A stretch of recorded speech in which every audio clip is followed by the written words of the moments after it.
به نام خدای بخشنده مهربان. درود بر آزاداندیشان و عدالتخواهان. زنده باد آزادی و عدالت. البته تا 1 سال می شود و از 1 سال هم بیشتر می شود که در تاجیکستان یک ظلمی که سابقه نداشته است بالای مردم ادامه دارد. ما در اینجا جمع آمدیم، حزب نهضت اسلامی تاجیکستان، حضور آنها در اینجا، جمع شدن آنها به خاطر آن است که بالای مردم، بالای کشور، بالای دارایی کشور و ثروت کشور مشکلات زیاد آمده است و این گروهی که امروز حکومت و قدرت را در تاجیکستان به دست دارند، برای اونها قانون، برای اونها دستور هیچ یک ارزشی ندارد. بنابراین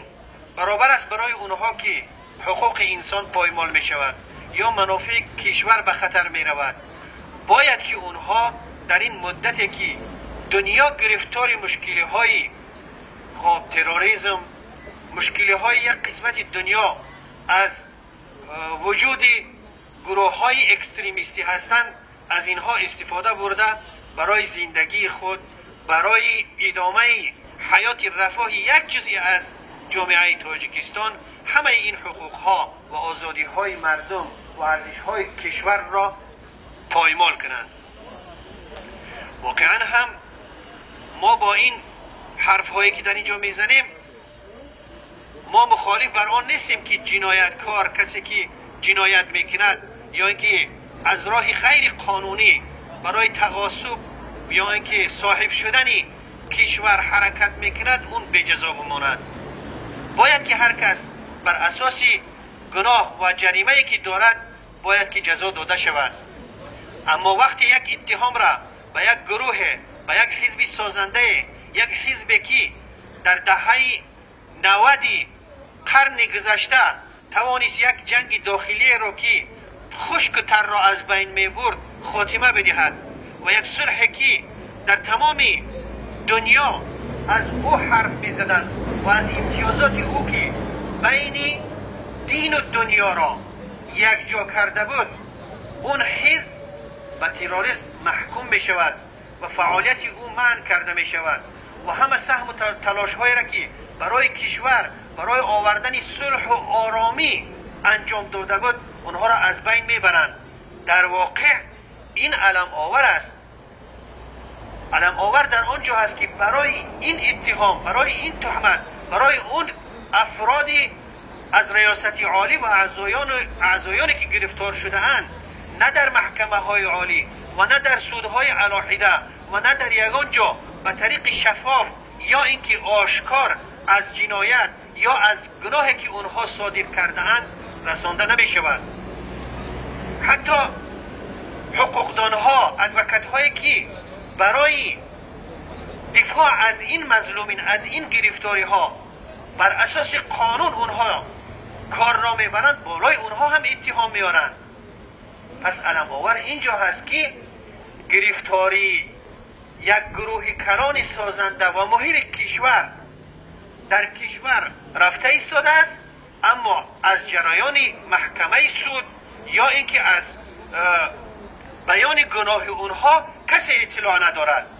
حتی خویش و تبار و اقربا و نزدیکای کسانی که گرفتار شده اند و امروز در محبس های کشور تاجیکستان قرار دارند، اونها را هم خطر تهدید کرده ایستاده است. اکثریت این کسانی که در اینجا حضور دارند، بیشتری اونها فرزندها و برادرها و خویش و تبار و نزدیکان همون محبوسین هستند که امروز به گناه در محبس های تاجیکستان به سر میبرند. و طی چند ماه به این که یگان نهادهای حقوقی و قانونی از اونها اطلاع پیدا کنند، پسی درهای بسته به اونها حکم صادر میکنند و هر کسی که دعوا کند که این حکم نادرست است یا اینکه به طرز شفاف و آشکار گذرانده شود، اون هم مخالف دانسته می شود و اون هم در جمله کسانی که اونها مخالف به دولت نه به دولت بلکه مخالف به یک رژیم هستند حساب کرده می شود. امروز محدودیت های دینی و عقیدتی در کشوری که 98% او مسلمان هستند و در یک کشور دنیا هم ظهور یک تنظیم اسلامی است یا که یک دولت اسلامی است که دعوای تطبیق اسلام یا اینکه قانون را میکند و جوانها و مسلمان هایی که اونها عقیده دارند، احساساتی ملی و اسلامی دارند، اونها را محروم کردن از آزادی دین و عقیده اونها مجبور میکند که هرچی بیشتر با اون تنظیم با اون بسبسه اون جنایتکارها اونها بپیوندند. خب تا یک سال است که حزب نهضت اسلامی تاجیکستان از عرصه فعالیت باز داشته شده است. خب با تهمت ها، با دروغ ها یک بخش اعظم اعضای حزب نهضت اسلامی تاجیکستان گرفتار شدند و سودی اونها قرار برآورده شد. 2 نفر از معاونین رئیس حزب نهضت اسلامی تاجیکستان به حبس ابد محکوم شدند، سید عمر حسینی و محمد علی حیین، و بیش از 200 نفر دیگه حالا در محبس ها هستند و بیش از 2000 زیر پرسش و بازجویی هستند. زیاده از 2000 کسا همه اسنادهای سفری آنها منع کرده شده است، پاسپورت دیگر چیزها گرفته شده است تا اینکه اونها از تاجیکستان بیرون نروند. خب درست اینها گروهی که مربوط به حزب نهضتی، به یک حزب اسلامی، به یک حزبی که آزادانه فعالیت میکرد بودند، اما امروز در تاجیکستان ادیبان، نویسنده ها، شاعرها، حقوقدانها، تاجرها همه اونها ترک وطن دارند. حضور اکثر بیش از 10,000 از مهاجرین در ترکیه، مهاجرین تاجیکستان و ترکیه صورت گرفته است. خب و کشورهای اروپا که امروز آنها همچون نمونه آزادی و عدالت و حمایه از حقوق بشریت هستند و حضور بیش از 5-6-10,000 از تاجیکان، از روشنفکران، از نویسنده ها، از ادیبان، از تاجران از تاجیکستان در اینجا، نشانه آن است که حالا هم این محدودیت های دینی، محدودیت های حقوقی و پایمال کردن حقوق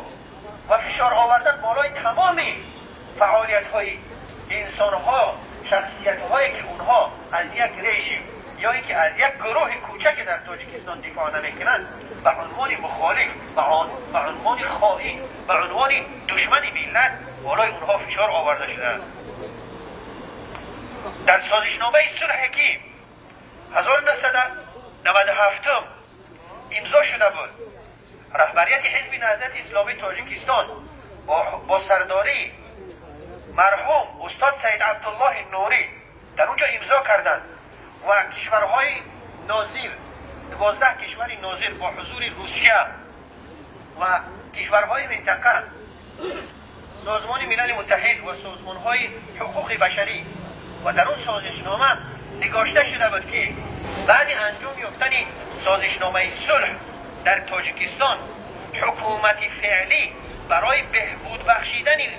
حیات و زندگی مردم تمام کوشش خود را بکند. باید که صف مهاجرین کم کرده شود، مهاجرین کاری که بیرون از تاجیکستان کار میکنند، فعالیت میبرند، اونها را کم کرده شود. اما بعد امضای سازشنامه صلح بیش از 1 میلیون شهروند تاجیکستان آواره و سرگردان شده است. در رسیدن جایهای کار، خب آزاد نبودن حقوق انسان، همه اینها مجبور کرده است مردم را که ترک وطن بکنند. مردمی را که در کشور افغانستان با مشکلات به روز می بردن برگرداندن آوردن به تاجیکستان، اما بعد اون مردم مجبور شدن که باز هجرت کنند، هجرت کاری بکنند. باید تا 2010 عدد مهاجرین کاری تاجیکستان و روسیه و کشورهای سابق اتحاد شوروی به پایان آورده میشد، برعکس به 2 میلیون رسید. خب این هم از روی چی است؟ از روی نادرست بودن روند حکومتداران امروزه است که نه در فکری آسودگی زندگی مردم، نه در فکری آبادی کشور، نه در فکری پیشرفتی اقتصادیات و ثروت کشور، بلکه در فکر اندیشه خود و یک گروه کوچکی که از اون استفاده میبرند. خب ما هم در اینجا حضور داریم در این کنفرانسی که بیش از 50 کشور دنیا در اینجا حضور دارند و جمع آمد سالانه که از روندی پیشرفت و رعایه و حمایه حقوق بشر در اونجا صحبت می شود. در اینجا گرد هم آمده ایم. خب ما حالت خودمون، مظلومیت خودمون و آن مشکلاتی را که در کشور ما می رود به سمع اینها می رسونیم و خواهش میکنیم که با هر راهی که می شود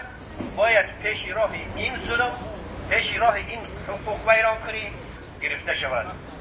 و از این کشور لهستان و از تمام کشورهای اروپایی برای پذیراییشان از مهاجرین و از مردمی خب مهاجر و در بدری که به اونها رسیدگی میکنند تشکر خود را، قدردانی خود را هم ابراز می‌داریم. سلامت باشید همدیاران عزیز.